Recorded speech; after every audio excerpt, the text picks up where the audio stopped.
Announcements? You hear that? Silence. Normally, Max and I avoid the word announcements, but my dog doesn't know the chant, and that's the only person in the house with me. So there's nothing. I can say announcements as many times as I want, and nothing. I don't get cut off talking. I don't have screaming going on around me. There's no banging of tables. Silence.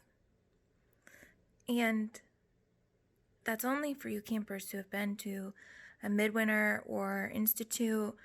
I know it's probably eaten inside of you that I've said announcements so many times, and there's literally just been silence, but it makes my soul feel good. For you new campers, you'll get to experience it maybe at midwinter, depending on everything that's happening, or at camp next year. We're very hopeful for that. And you'll see that by saying announcements, it's pretty tricky. But right now I can say announcements and my dog's sleeping. So how cool is that? Anyways, I just like saying announcements now. But as a reminder, we are posting the Chaplains Hour for you guys to watch at your leisure during the day. If you can't catch it till the next day, that's okay. And then from there, we will have breakout sessions at 8:30 on Wednesdays for you to meet with kids your age and some counselors to discuss things with them. If you want to speak with a counselor on Zoom or some other media or medium, we can do that. Just let us know, reach out to a counselor, reach out to Max or I, and we'll get that all situated. At 8:30, breakout sessions. Take your questions you have for Chaplains Hour. Even if you thought of something from last week's Chaplains Hour and want to bring it into discussion this week, that's fine as well. And then we will see you at 8:30 during breakouts, and then at 10 for closing circle. Thank you, and that's all the announcements I have for today.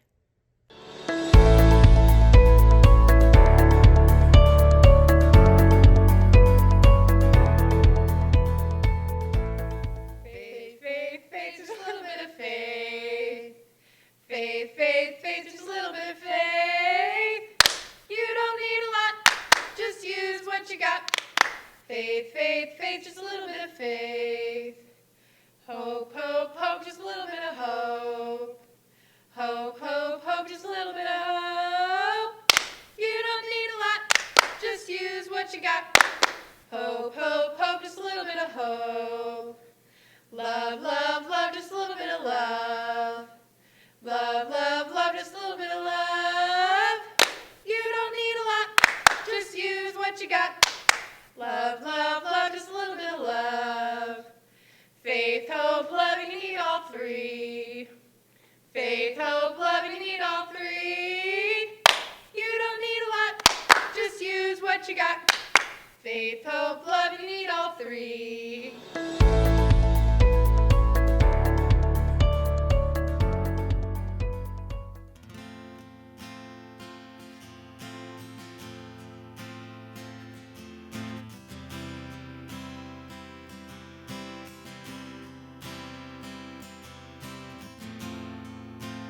Walking around these walls, I thought by now they'd fall, but you have never failed me yet.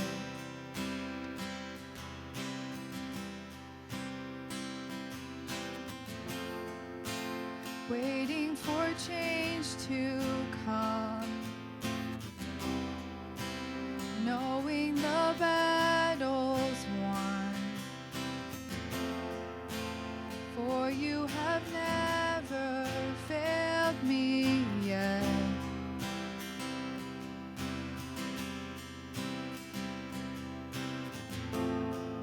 Your promise still stands, great is your faithfulness.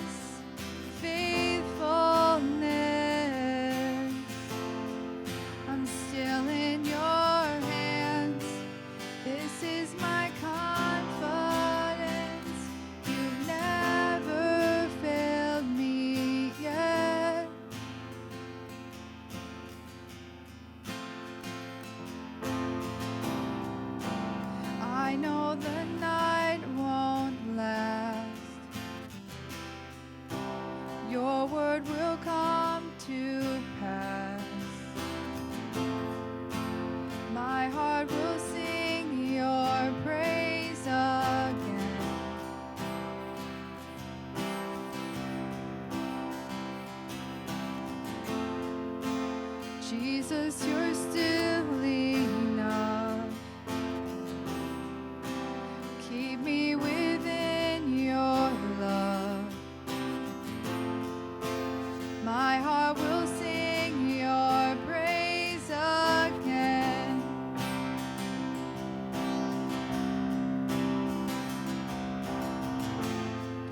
Your promise still stands.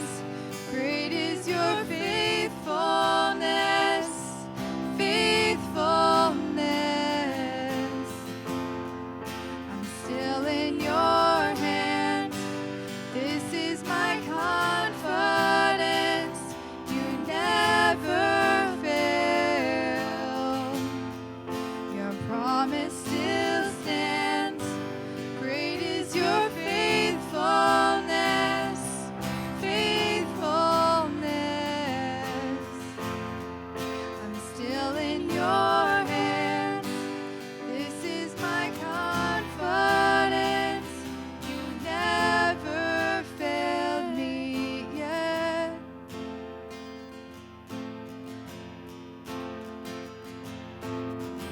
I've seen you move. Come move the mountains, and I believe I'll see you do it again. You made a way where there was no way, and I believe I'll see you do it again. I've seen you move. You move the mountains, and I believe I'll see you do it again. You made a way where there was no way, and I believe I'll see you do it again. I'll see you do it again. Oh, oh, oh.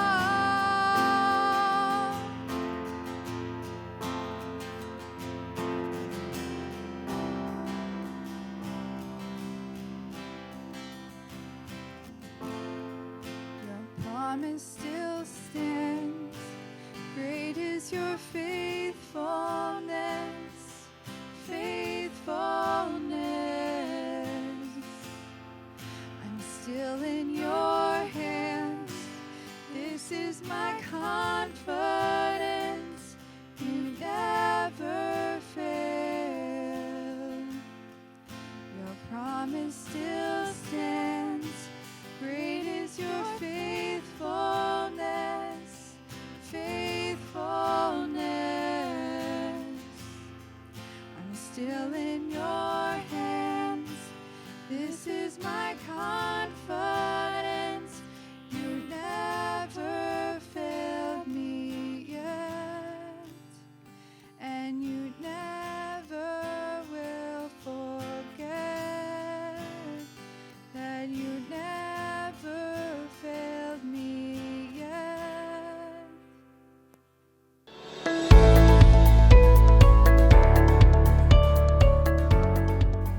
Lord, prepare me to be a sanctuary, pure and holy, tried and true. With thanksgiving, I'll be a living sanctuary for you. Lord, prepare me to be a sanctuary, pure and holy, tried and true. With thanksgiving, I'll be a living sanctuary for you.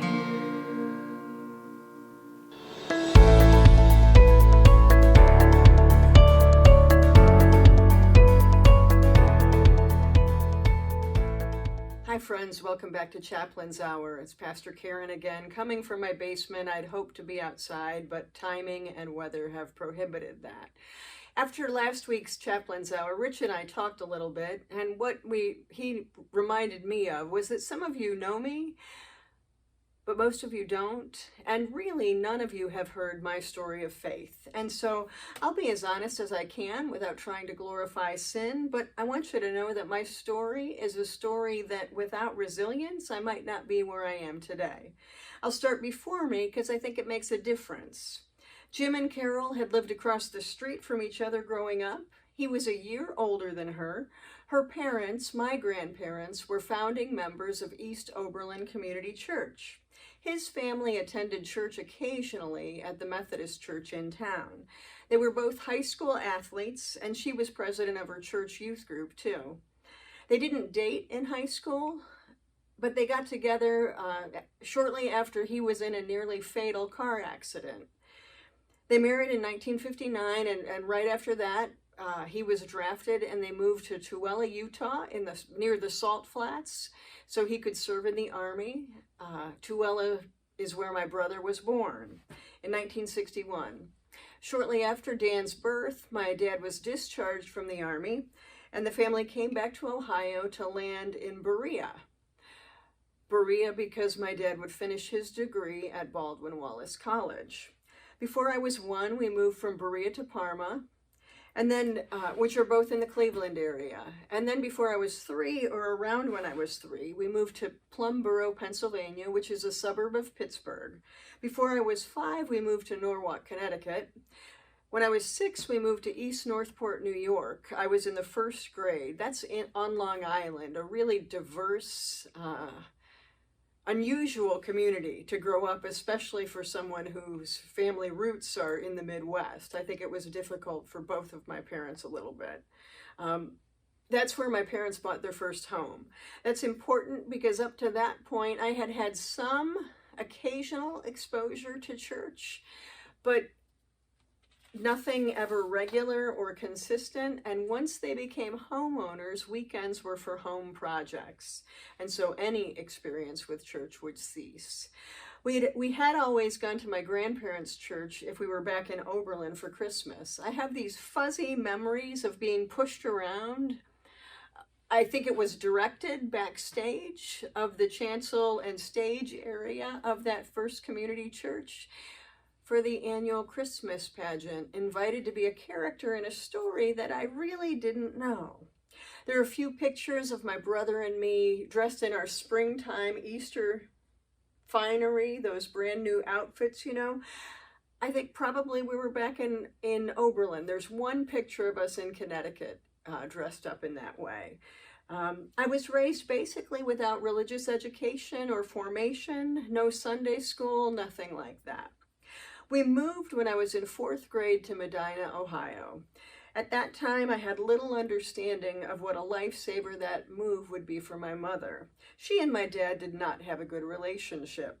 I don't think there was any physical abuse, but there was definitely verbal and emotional abuse. And there was the abuse of dishonesty. More than once, my father had lost his job and not told my mother. He simply would come home, albeit after finding a new job, and tell her we were moving. Coming back to Ohio meant Mom was near her support system, near her parents, near my aunt, her big sister, near people she could count on. Mom wanted out of the marriage. She needed to get out of the marriage. So shortly after moving, she took a job. Turned out she needed to take a job because my dad would decide it was time for him to try to launch his own business. It didn't fly, but I'm getting a little bit ahead of myself. At some point in my growing up, I found my mom's Bible. In it, there were some little booklets and memory helps that for some reason I was fascinated by. It had the Beatitudes and the Apostles' Creed and Psalm 23 and Bible verses to read when you're feeling this way or that. There was something about those that was almost magical to me. I wasn't supposed to take them out of her Bible, but I did on occasion. And years later, I confiscated them and made them my own, and I just relocated them in the Bible case that I used for my first study Bible. Once we were in Ohio and began to get settled, I made some friends. It was hard to be the new kid again, probably harder on my brother, who was in 6th grade when we moved. I remember a day on the playground when Barb Stahl, who would become a good friend in high school, but in those days was a known bully, got all of the kids on the playground to surround me around the swing set, by the swing set poles, in fact. And I know it was the poles because as she berated me, I don't remember any of her words, but she hit my head against the swing set pole. Now, I think that I didn't know what was going on or didn't understand. I didn't speak back. I didn't hit back. I didn't do anything. And truth be told, I was fairly able and proficient at hitting my brother back when we had arguments. So it wasn't that I didn't have that in me. I don't know, I was dumbfounded. So there's this scenario, this little kid, new kid, getting called out on the playground, surrounded by everybody, and nobody's doing anything. Finally, Melanie Elder, who was at least as small as me, we were always in the front row in the pictures. Melanie had distinct red hair and lots of those reddish freckles. And she basically looked at Barb and told her she had to stop it. Somewhere a teacher got notified as well. And so the teacher came to the playground and broke everything up. But we had to go to the office. And our parents were called, and both of our mothers ended up there, and my mom believed me, and Barb got in trouble. Melanie and I became good friends for a few years, and then as we got older, our paths diverged because our interests diverged.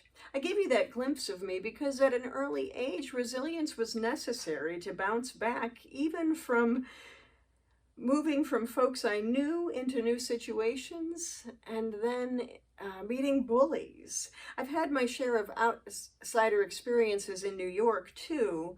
I still have some of those memories. It's hard when you don't fit in, and especially when you can tell that people don't even want you to fit in.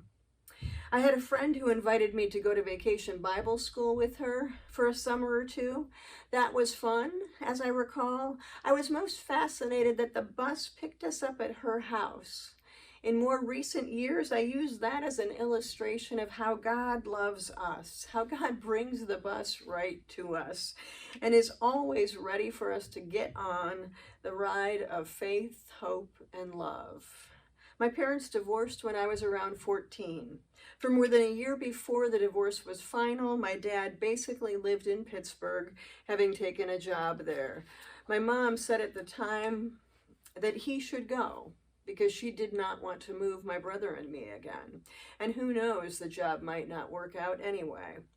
A year of separation might also have been required back then in order for a divorce to be granted. Anyway, I didn't understand my mom's pride and joy when she got a credit card in her own name. That was before the divorce. She was working at that point, and I think they were separated. I didn't realize that it was in the late 70s that a woman could get her own card. Prior to that, she had to have her husband's approval, his signature even. So many fences my mom crossed that I didn't realize at the time. I had my own struggle with my parents' divorce.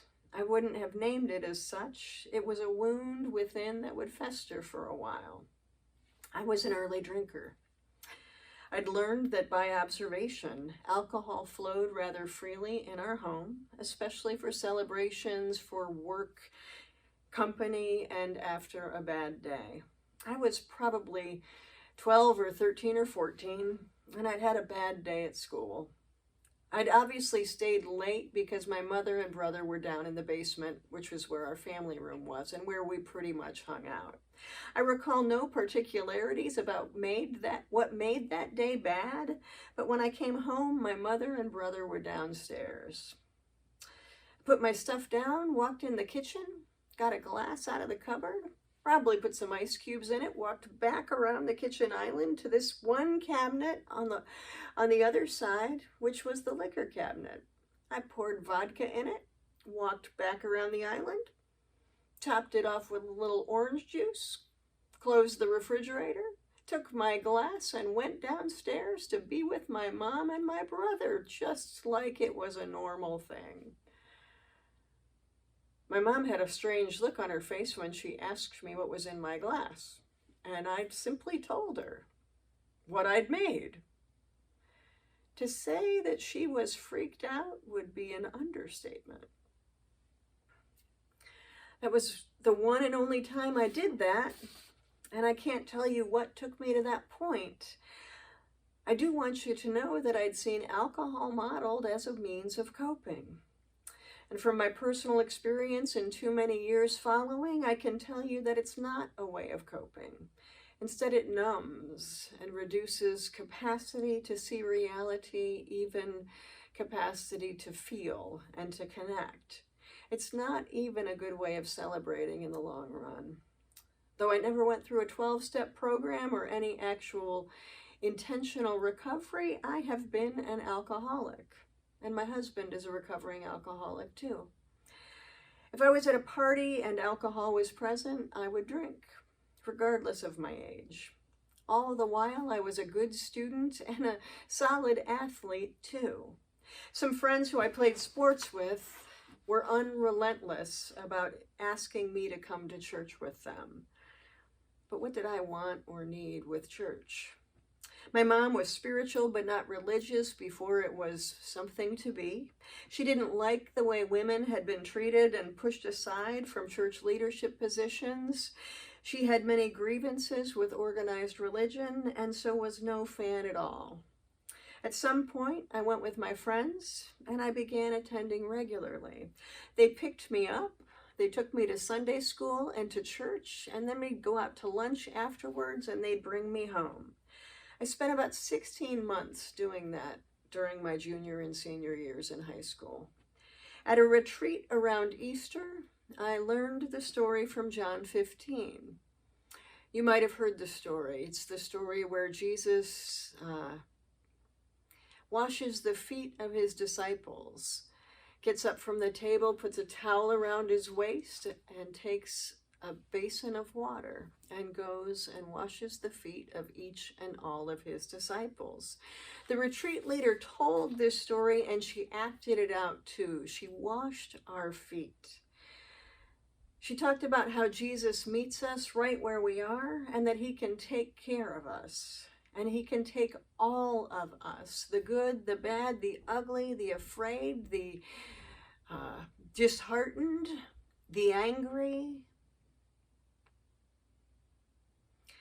He can take anything that we've done or had done to us. He forgives us, and there's nothing that is unforgivable.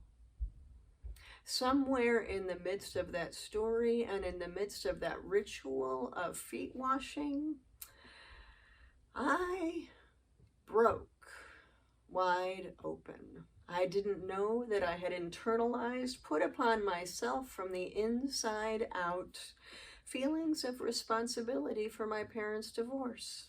I can't tell you any of the actual feelings I had, but what I can tell you is that I was released with a movement of the Holy Spirit, and tears that flowed that seemed like they would never end. I was set free. For a while anyway. I can't describe what happened. You know if something like that's happened to you. I came home from that retreat on fire for Jesus. Unfortunately for my household, for my divorced mom, particularly while I had been set free, my faith was also residing in a church setting where divorce was frowned upon, and the women in that situation were even more frowned upon. As the flame of my faith grew, I learned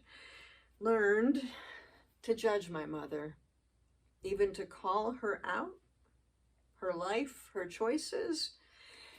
And as you might imagine, our home stresses increased. And all the while, she told me that the church thing would go away at some point. I would get disappointed, I would get let down, and people would not be for me. I started dating a crush from my church. He was a couple years older and related to my friends who I'd originally come to church with. After we'd seen each other for a while, we were on a date. I think we'd gone to his place, and I was almost raped. That experience sent me running from the church and God.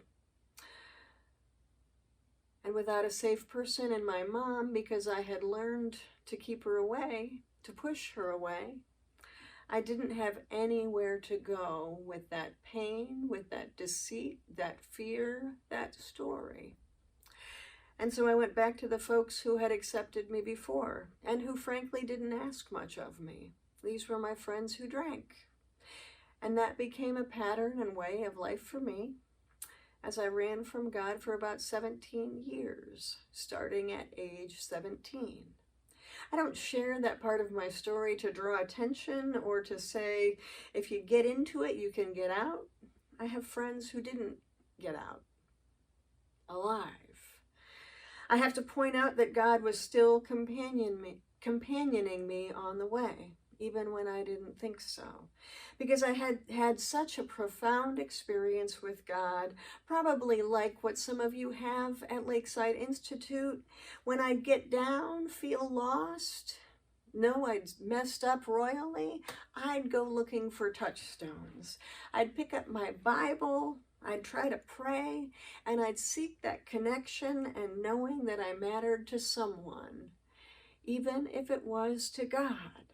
And for a while, I could still find that feeling, feel that feeling, know that feeling, sense that connection.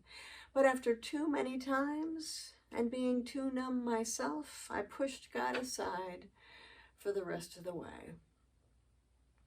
But God put people in my life all along to keep reminding me. I attended Ashland College, which was a liberal arts Christian school. I had to take classes in the Old Testament and the New Testament and philosophy, and I even took Bible as literature as an elective. When I graduated, I worked for 2 years for a Jewish man, and after him, for 5 years, I worked at a Jewish deli for a Jewish woman. And both of them just plopped into my life wisdom that they had learned from the Old Testament, from the Hebrew Bible, oftentimes passages about persistence and perseverance and pressing on and having courage, passages that build resilience in us, even like this, groundings from their own tradition and practice that I wasn't looking for, but somehow gleaned onto and came to know later had come out of their faith traditions. Brooke and I got married at the end of my time in that first job. We started our life together. We were married by a Methodist minister, which was his tradition growing up, but I wasn't going in a church, so we got married at a park in a garden. Fast forward 10 years. We had worked hard and played hard as we built our life together. We'd had a mini farm and all that. We'd done a whole lot of different things. I was at that time in a job that was my God. I don't know how else to tell you. There's really no other way. I loved what I did. I loved who I was as I did it. I loved the people I got to serve and who I was to those people. I was really good at what I did. Successful, even. And after 3 years of all of that and a box of chocolate, the owner sold the store that I was running. The new owner kept me for only a couple months. And when he let me go, I thought the music had died. My life was shattered.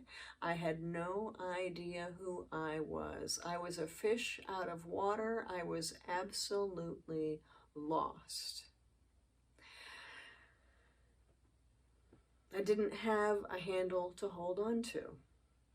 It was somehow, sometime in the midst of that extreme dislocation, despair, and wandering, that God's still small voice began to speak to me, began to call me by name, began to woo me as God does. Come back, you are mine. Truly, by grace, I was able to hear that voice and to not push it aside again. You know that even our faith is a gift from God, right? That it's always God making the move toward us, and we then respond in movement back toward God, or we don't, as I had not for so many years. I started church shopping, which I later termed God shopping, because really that was what I was doing. There's a hole inside of each one of us that only God can fill, that God-shaped hole. And I had tried to put work inside of it and play inside of it, and who knows what else, but nothing had worked. For the staff who's old enough, I likened myself to likened God to Horshack from Welcome Back, Kotter. Ooh, ooh, ooh, pick me, Mr. Kotter, pick me. God was Horshack, trying to get my attention. When I told Brooke that on Sunday morning I was going to church, he was perplexed. I had never gone to church. He'd been raised in the church, not me. He wondered what was wrong with him, me, or us after this 10 years of marriage that I was going to church. It was a strange time. After a few unbelievably bad experiences at a couple churches, I abandoned that effort. No church, no God, I'm good, we're good. But the restlessness would not stop. So I announced I was going to the church the sign showed. Down the road I passed every day as I drove in. It was a Methodist church that had been Brooke's tradition, and so if he was ever to join me, I probably should go there. I went late so I could sneak in. By God's grace, it was like I had an invisibility cloak on for about the first 6 months. Nobody saw me. Nobody recognized me. Nobody except the pastor. I'd sing, pass the peace to the introverts, cry at the message, and go home. She helped me ease in. No pressure, just her natural Southern charm and hospitality.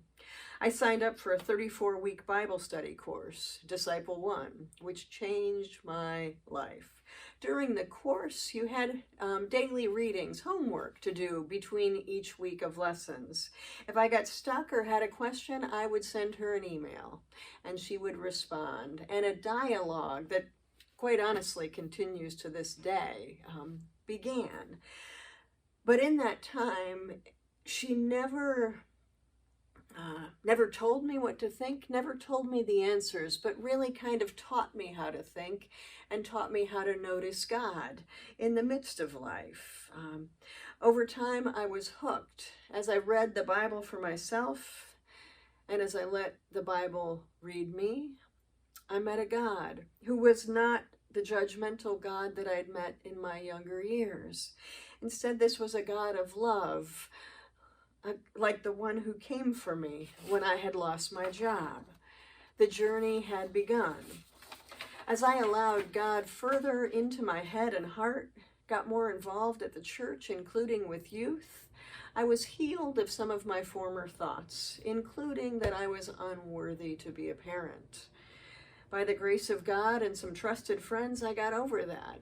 And without that, I wouldn't be speaking to you today because there would not be this thing that connects us. Then God started inviting me into something else. I had a great job in every way, shape, and form. All was well with that part of our lives. The job wasn't even my God anymore. There was faith and there was work. And sometimes I even talked faith with my customers. It was a whole new world. But I had this internal discomfort. I told my pastor about it, and she suggested to me, based on my church involvement of those years, my apparent faith and desire to serve, that maybe I should go check out a theology class at the seminary up in Delaware. It was only 16 miles from my door to theirs. I went for a visit and found that I could still sign up for classes. I took 2 as an occasional student that spring. And immediately I knew that was where I was supposed to be. Immediately there was this otherworldliness to that place, that feeling, that sense, that leg of the journey. Now, I remind you that at that time I was working full time. I was still nursing Sarah because she was still an infant. Brooke and I keep in our house and that kind of thing. He was working a demanding job too. And I decided to jump into what was then full-time seminary. What the heck? We made plans for me to quit my job. We'd live on his income. We'd figured out some ways to make that happen. On Monday of finals week, his company went through a restructuring, announced a restructuring, and he was last in at his position. He was let go. So now what were we going to do? We spent the summer wondering and waiting. Somewhere along the line, I know because I just recently, in my quest to find my little Bible helps, I found 2 letters of recommendation that were written for me, one by my pastor and one by the bishop at the time, to receive a scholarship to attend seminary. I did receive a scholarship to attend seminary, a full scholarship with a small stipend. And so we simply kept saying yes to God. We had, before the scholarship was announced, we had figured out a way to make it happen. And my job, that great job, accommodated me to work part-time through those years of seminary. It was really nothing short of miraculous, how God opened that way and cleared that path. I am so mindful of all of the places in my journey where God was showing up and I didn't realize it. I am so grateful that Sarah has had the experience of a strong community of faith every day of her life. Her upbringing is so different from mine. Even though we've moved 3 times, in each location, she has had a village, a church, and a faith family that cares for her, that keeps her and is for her. It holds her up, and it held me and us up too. She is who she is because of her parents and her family, yes, and there are so many others who help to form, shape, and grow her into the young woman she is. In my story, there are positive and negative ways of coping when life doesn't go your way. I hope you don't see what I've shared as any type of glorifying sin, but rather of showing God's companionship and care through the good days and the bad days. Lo, I am with you always, to the end of the age, Jesus tells us. I trust that God is for us even when we are against ourselves, that God doesn't have any posture toward us outside of desire and will for good, for love, for community, for wholeness and salvation, and that still doesn't mean there won't be bumps and bruises along the way. If my story has raised anything of your story and you want to talk, let's do it. Max and Megan and Rich and others know how to get a hold of me. I want to help. I want to walk with you and help you hold your faith as God holds you, and I am so grateful that each and all of you have this community of Lakeside Institute to support you, to encourage you, to keep you and help you as you live out your faith from this time forward. I look forward to next time when we talk more about resilience and about choosing the right things, the right forms of resistance, and pressing on, being strong and courageous. Friends, remember God loves you, and there is nothing you can do about it. Go in God's peace. Amen.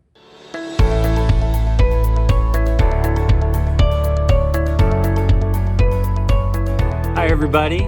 Chinook and I say hello again. Well, maybe we do. Maybe he doesn't. I don't know. Say hello. Ready? All right. Here we go. Well, anyway, hello Lakeside people. As we close up Chaplains Hour for today, a couple more things in your box or bag that you should take a look at. These are sunshine grams. It's kind of like camp mail, and some staff made some sunshine grams for you this week and for this year at camp. During the year at camp, you can actually send those to each other. A couple other things to definitely look for and keep track of is the next time you are in Lakeside, and if that is next year at camp, anytime you have the time, there is a coupon for a donut, and there is also a coupon for some ice cream at Patio and cookies and cream. Awesome things to get when you're in Lakeside. And then finally, if you would like to talk with any staff, if you have any questions or need to talk with somebody, staff have given you their cell phone numbers, and you can call or text them if you have anything that you need to talk about. And we hope you have a great day. Don't forget, small group at 8:30 tonight, and closing circle will be back on the YouTube channel at 10 p.m.